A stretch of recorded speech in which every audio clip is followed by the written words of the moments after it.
In motorcycles, the torque and RPM of a wheel is controlled by manually shifting gear levers up or down with our left foot. Motorcycle gearbox comprises of a series of different gear steps, which can be switched according to the requirement. The gear lever is connected to a shifter shaft, and the other end of the shifter shaft is connected to a ratchet mechanism. This ratchet mechanism activates as shown in the animation.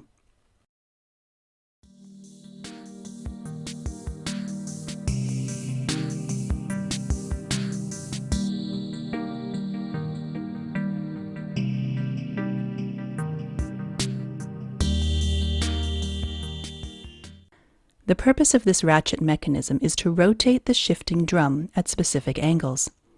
The shifting drum has special shaped channels cut into it.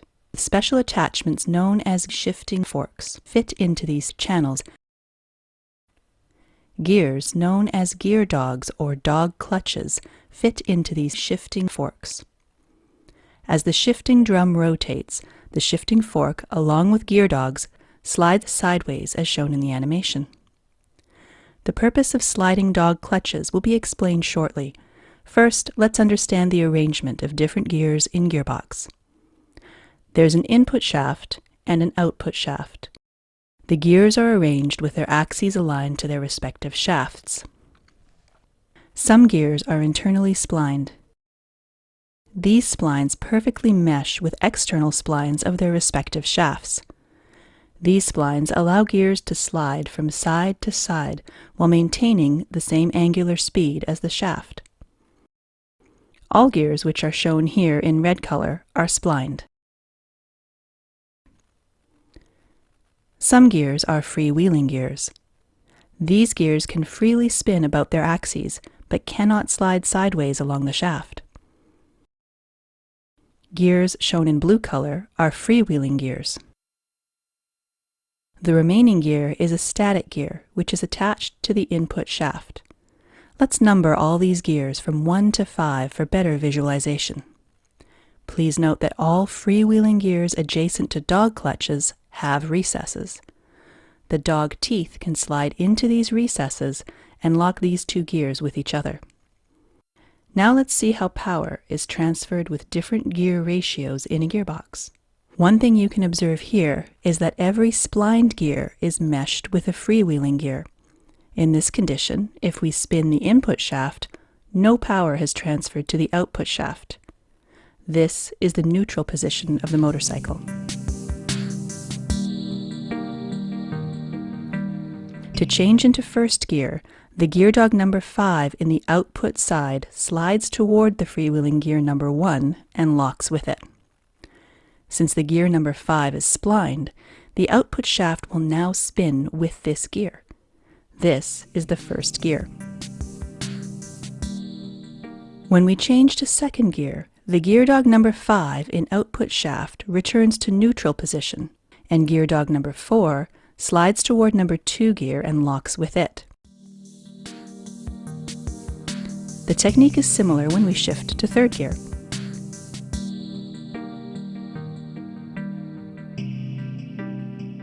The fourth gear, and the fifth gear. Please note here that before shifting from one gear to the other, the previously locked gear dog returns to neutral position first. Only then it slides into another recess to achieve power transmission. This is why there is a neutral in between every successive gear. But in real life, we find the neutral position only in between first and second gears. To understand how this happens, let's go back to our ratchet mechanism. A star shift detent mechanism is responsible for proper shifting of gears. As we can see, the star plate has ridges and valleys. A spring-biased roller rolls onto these ridges and valleys. The position of the roller at each ridge of the star corresponds to neutral condition. As we can visualize, the roller cannot rest on the ridges of the star and immediately disposes to the appropriate valley, preventing the shifting drum to stop at neutral position. But one of the ridges of this plate is ground off, as we can see here. This is done in between first and second gears so that the roller can briefly rest on this ground-off surface, thus enabling the shifter drum to stop at neutral position instead of shifting directly to second gear. The transmission system we showed here is known as constant mesh transmission system because all gears remain engaged with each corresponding gear mates at all times. In conventional sliding mesh transmission, gear shifting is done by completely disengaging a gear with one gear and re-engaging it with another.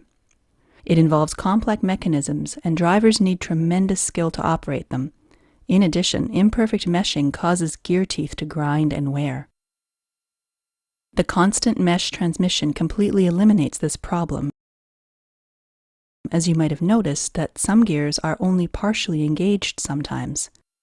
But this is not a problem because they are not transmitting power at this moment. Only those gears which are transmitting power need to be fully engaged at that instant. We hope you learned something today. Thanks for watching.